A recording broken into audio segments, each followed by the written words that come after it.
изпълнителният директор на Ахелой Недялко Москов. Категорична победа с 4-0 срещу Вихарайтус. Очакваше ли победа в такъв размер, такъв резултат? Първите минути, както тръгна матча, наистина не очаквах такава победа. Почнахме много трудно, но важното е, че свърши всичко добре и победихме. Не играеш заради наказание, доколкото знам имаше контузия. Кога да те очакваме в игра, след като ти изтече наказанието, де факто той е за 8 срещи?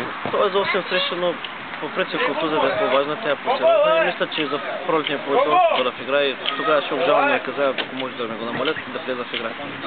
Имате още един матч с Карнобат. Какво да очакваме от тази среща? Познавам като отбор Карнобат. Напълно непознат отбор за мен. Отиваме и се надяваме да победим. Играем слабо напоследък. Мисля, че ще ни е трудно, защото не може да събирам всички футболисти вече и надявам се да победим все пак, защото да може да сме поне в тройката. Имаме матч по-малко от Олимпик, ако ги спечелим двата матча, да може да влезем в тройката. Имате ли сили наистина да влезете в тройката? Олимпик не са никакъв слаб отбор. Така честно, както играе моят отбор, леко съм разочарован от тях, но това е нормално. След като станахме първи, има голям спад, повече футболисти, нямат амбиция. Станахме първи, ни играхме и за две група и нормално е тяхната мотивация да падне и мисля, че по-трудно ще е да... Имаме сили по принцип като футболист, но че не е трудно да влезем в тройката, защото ни играем на 100%, играем на моите на 3-4%. Планирате ли някакви корекции за пролетния полусезон сега през зимата? По време на зимата много сериозни корекции мисля да правя. Не съм доволен от отбора от повечето футболисти, въпреки че с повече съм приятел, но това за мен не значи нищо. Се разделят с няколко футболисти и поне ще взема 4-5 нови футболиста, които да им се играе в футбол и първа да са мотивирани. В момента моят отбор е немотивиран и това е най-големият проблем. Като качества тези футболисти продължавам да твърдят, че сме най-добрият отбор в групата като футболни качества, но проблемът е, че играем немотивирано. Тези думи, които ги изричаш, означават ли, че не се отказваш от отбора, защото се появиха и такива слухове? Не, няма да се откажа от отбора.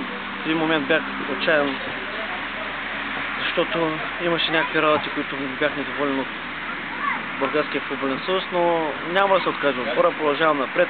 Ясно е, че първото място Мастър са много сериозно за отбор, добър отбор, организиран отбор. Тяхната е цел да влезат в две група и им пожелавам успех и се радвам да влезат в две група. Те ще са първи за мен.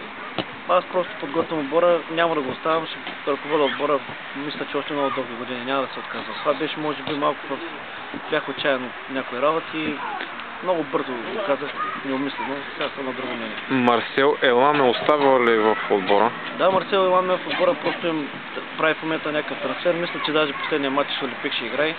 Някъде в чужбина и се върне и играе. Той е наш футболист, той не се играе футбол на него. Мисля, че последните два матча ще играе с Карнобат с Олимпик.